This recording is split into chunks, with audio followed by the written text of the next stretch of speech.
Assalamualaikum warahmatullahi wabarakatuh. Perkenalkan nama saya Muhammad Arif Firdaus dengan NIM 23625005 dan saya dari kelas IF1 dan saya dari kelompok 1.1 di mana studi kasus kami adalah perencanaan awal proyek sistem reservasi meja untuk restoran atau kafe pada studi kasus Aronica Table. Jadi saya akan menjelaskan bagian bab 2-nya karena bab 2 ini merupakan bagian dari analisis kerangka organisasi dan peran, di mana dalamnya itu ada struktur yang pertama itu ada struktur organisasi proyek. Struktur organisasi yang dipilih untuk proyek ini adalah balance matrix. Dalam struktur ini, setiap anggota tim tetap menjalankan fungsi keahliannya masing-masing. Tapi project manager punya cukup kewenangan untuk mengordinasikan jadwal, ruang lingkup, anggaran, risiko, dan komunikasi antar fungsi. Jadi, sebelumnya itu kita perlu tahu dulu struktur organisasi itu apa. Jadi, struktur organisasi itu merupakan sebuah cara mengatur orang-orang yang ada di dalam atau yang terlibat dalam proyek tersebut atau sebuah proyek, di mana dalam itu termasuk siapa yang bisa memimpin, siapa yang membuat keputusan, kemudian siapa yang mengerjakan bagian-bagian pekerjaan yang secara teknisnya di mana, kemudian bagaimana mereka saling berkoordinasi. Nah, itu definisi dari struktur organisasi. Dan struktur organisasi yang kita pilih itu adalah balance matrix. Nah, kenapa tidak pakai struktur fungsional murni? Nah, tentu struktur fungsional murni ini memang bisa dikatakan struktur organisasi yang rapi gitu. Yang dimana struktur ini itu dia project manager itu tidak punya kekuasaan dalamnya, dan kalau misalnya ada perubahan, maka yang berwenang untuk eh, apa namanya eh, memutuskan itu adalah kepala IT misalnya atau kepala divisi seperti itu. Jadi sebenarnya ada sedikit berat gitu.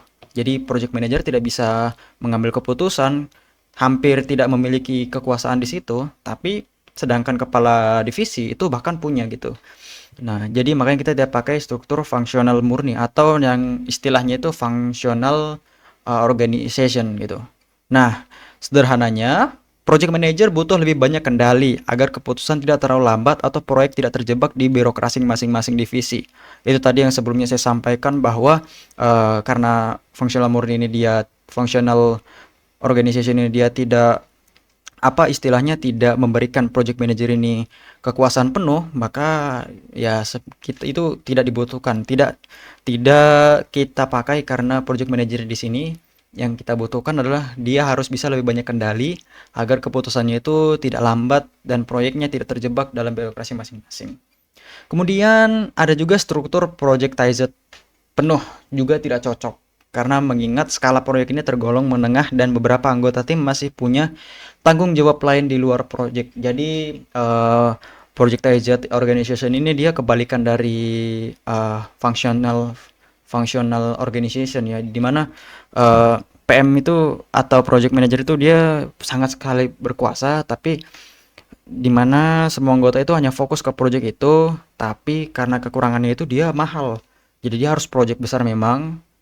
Jadi nantinya itu bisa menutup atau bisa eh, istilahnya dia bisa menutupi yang kata mahal itu, sehingga nanti biayanya tidak terlalu terbebani ke proyek tersebut. Makanya projectized organization ini memang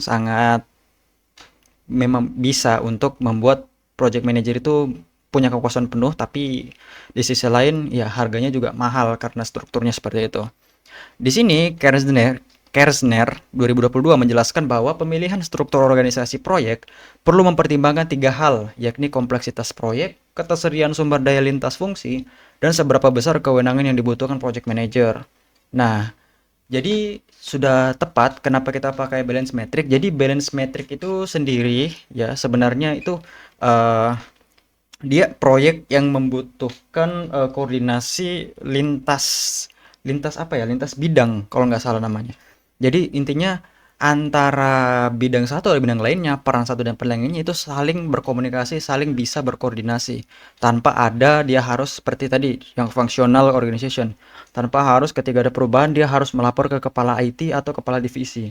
Nah, sedangkan kita pakai balance metric ini sangat-sangat eh, bagus karena dia balance di tengah-tengah. Artinya kepala divisi itu tidak tinggi, tidak lebih tinggi dari project manager. Begitu juga dengan sebaliknya, project manager tidak lebih tinggi dari kepala divisi ataupun tidak lebih rendah.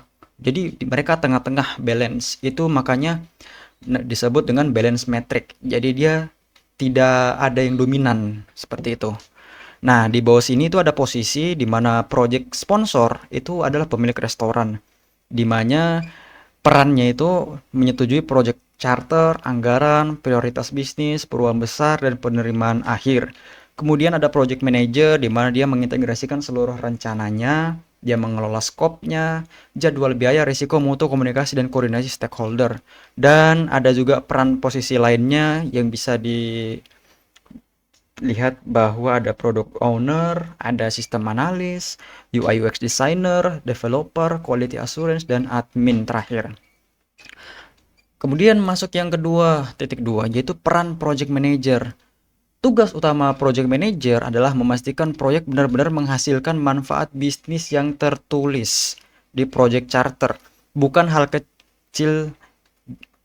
Ini mencakup penyusunan rencana proyek secara menyeluruh, membantu menetapkan kebutuhan. Nah, ini itu adalah suatu penting bagi project manager karena di mana dia ini orang yang memang tidak harus ahli di bidangnya.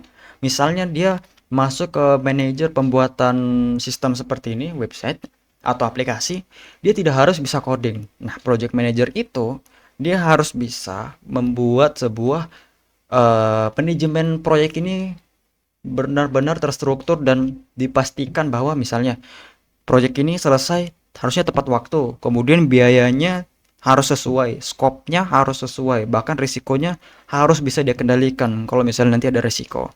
Makanya project manager ini tugasnya cukup berat walaupun dia tidak ahli dalam bidang yang ada dalam proyek itu. Misalnya tadi pembuatan website kan. Nah, seperti itu. Soal kewenang, project manager punya hak untuk menugaskan pekerjaan, mengatur prioritas teknis bersama product owner, dan merekomendasikan penggunaan cadangan risiko jika situasi yang mengharuskan. Nah, kemudian kesimpulannya itu adalah project manager itu dia menjadi penghubung utama antar sponsor, product owner, dan tim pengembang, sehingga seluruh aktivitas proyek tetap berjalan sesuai ruang lingkup, jadwal biaya, dan kualitas yang tetap ditetapkan. Jadi project manager ini perannya itu sangat penting dalam sebuah proyek di mana dia ada hubungan yang paling utama itu antara sponsor ya, sponsor yang nanti pemasukan biayanya, kemudian produk ownernya, bagaimana nanti ownernya akan memasukkan atau memberikan keinginannya, misalnya dia mau buatnya seperti apa. Nah, nanti bisa berdiskusi dengan project manager sehingga project manager juga bisa menghubungkan apa yang diinginkan product owner tadi ke tim pengembang. Makanya project manager ini sangat penting jabatannya untuk menjaga kualitas dan efektivitas dalam sebuah proyek. Kemudian di sini ada matriks RACI atau RACI. Nah, ini matriks RACI ini singkatan dari responsible, accountable, consulted, dan informate pada setiap aktivitas proyek. Jadi eh, kalau bisa diperhatikan bahwa responsible itu yang bertanggung jawab atas pekerjaannya, kemudian yang punya wewenang akhir itu accountable, kemudian yang perlukan konsultasi itu consulted, dan siapa yang cukup menerima informasi itu adalah informed. Bisa dilihat bahwa penyetujuan project charter itu sponsor nilai dari matriks itu adalah accountable. Artinya dia memiliki kewenangan akhir di situ. Dia yang menyetujui project charternya seperti apa gitu. Sedangkan project manager situ dia responsible. Responsible artinya dia yang punya tanggung jawab untuk melaksanakan pekerjaan tersebut ketika sudah disetujui. Jadi di sini ada empat empat tiga warna ya. Untuk informat itu warnanya hijau, untuk accountable itu warnanya biru, untuk responsible itu warnanya agak merah-merah gelap, kemudian untuk consulted itu warnanya orange. Ya, hanya itu saja. Jadi matriks Raci ini sangat penting dan dia digunakan untuk memperjelas pembagian tanggung jawab setiap pemangku kepentingan pada aktivitas utama proyek sehingga tidak terjadi tumpang tindih tugasnya. Jadi bisa ditahu bahwa bagian peran ini dia harus apa, dia harus melakukan apa sehingga tidak tumpang tindih. Jadi pada proyek Aronica Table, project manager berperan sebagai akuntabel pada sebagian besar aktivitas. Kan bisa dilihat akuntabel di project manager ini ada berapa? 1, 2, 3, 4, 5, 6. Ada 6. Product owner berperan sebagai responsibel pada aktivitas yang berkaitan dengan kebutuhan bisnis dan penerimaan hasil, sedangkan tim developer dan quality assurance bertanggung jawab terhadap pelaksanaan teknis dan pengembangan serta pengujian sistem.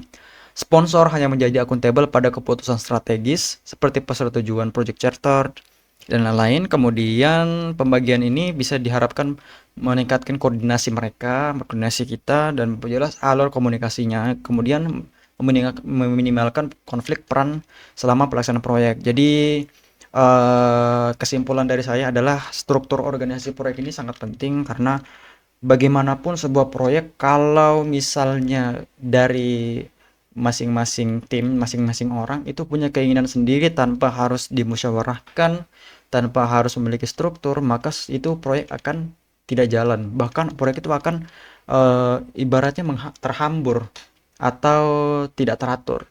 Struktur organisasi itu kan mengatur bagaimana nanti orang-orang dalam proyek ini dia seperti apa, timnya jadi apa, terus nanti dia harus melakukan apa, kemudian dia harus berkoordinasinya bagaimana. Nah, itu semua terstruktur dan sudah diatur. Nah, jadi kalau misalnya contoh saja ada tiga nih. Yang pertama developer dalam sebuah proyek itu dia mau mengubah fitur. Kemudian UI designer dia mau mengubah tampilannya. Sedangkan owner dia mau mengubah fitur lain, dia mau pakai fitur lain. Otomatis tiga ini kan masih bertentangan. Kalau misalnya tidak terstruktur, tidak ada struktur organisasi. Bertentangan seperti itu menimbulkan project itu terpecah begitu. Karena mereka harus punya satu eh, lingkup seperti struktur organisasi itu supaya mereka bisa mengambil keputusan yang tepat. Seperti itu. Jadi kesimpulannya seperti itu dari saya untuk bab 2. Sekian dari saya mohon maaf bila ada kesalahan kata, mungkin kekurangan kata, atau bahkan saya menjelaskan kurang baik, saya memohon maaf. Saya akhiri, wassalamualaikum warahmatullahi wabarakatuh.